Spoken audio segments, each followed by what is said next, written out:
What is ego? Is ego your I, or a way to hide your shortcoming or love yourself, or a way to keep your honor? But one thing is certain, that we all have ego inside us, but we do not accept it. Our ego is always visible to others. Have you found a man who accept that I am proud, egoistic, full of ego? I think none, because it is such a thing that live with everyone but not visible to anyone inside them. It is always recognized by others, but others also identify it correctly or not. This is always a question mark on it. For us, being proud of others means that if someone does not do our work, if someone does not listen to us, or if someone does not benefit to us, so we think he is full of ego. It does not matter whether the work is right or wrong. Then the question arises, how to recognize the ego? For this, you do not need to make much effort for that. When you cross the threshold of yourself,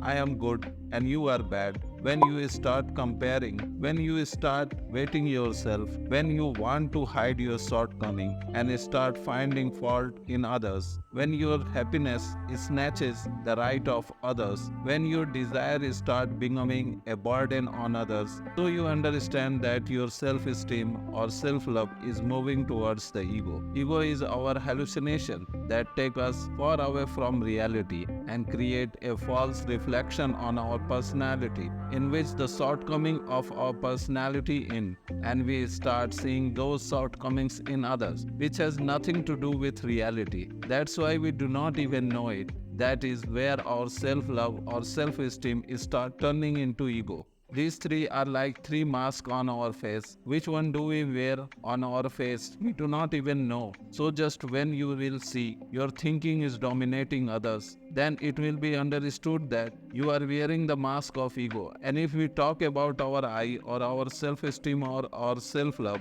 there is no proof that it makes us egoistic from anywhere. I often hear people say that if you want to lower your ego, you should learn to live in me by getting out of I. But I always get confused after listening to this, that after all, I would call myself as I. And how can I say we? Because we means many people like me. But here, I am talking not of others. That's why I do not mind using the word I, because this proves my identity, existence, and uniqueness, by which I am knowing in society and on this earth. And when this identity is taken away from a person, then what will be left with him? That's why there is no need to come out of your I. As a human being, to love yourself and to protect your self-esteem is your right and need. It is your right because we have emotion inside. We feel love and hate. We know the difference between good and bad. And the need is because we live in a society where we know because of our behavior, where our personality is recognized. That's why every person should love himself and should protect his self-respect. So without getting trapped in this cycle where you are a victim of ego or not, you just pay attention to whether your I is not snatching away the I of other. That's why your ego is pride or self-esteem or your love for yourself. Do not mess with this stuff. Just focus on your growth. Till then, it is useful to you in any way.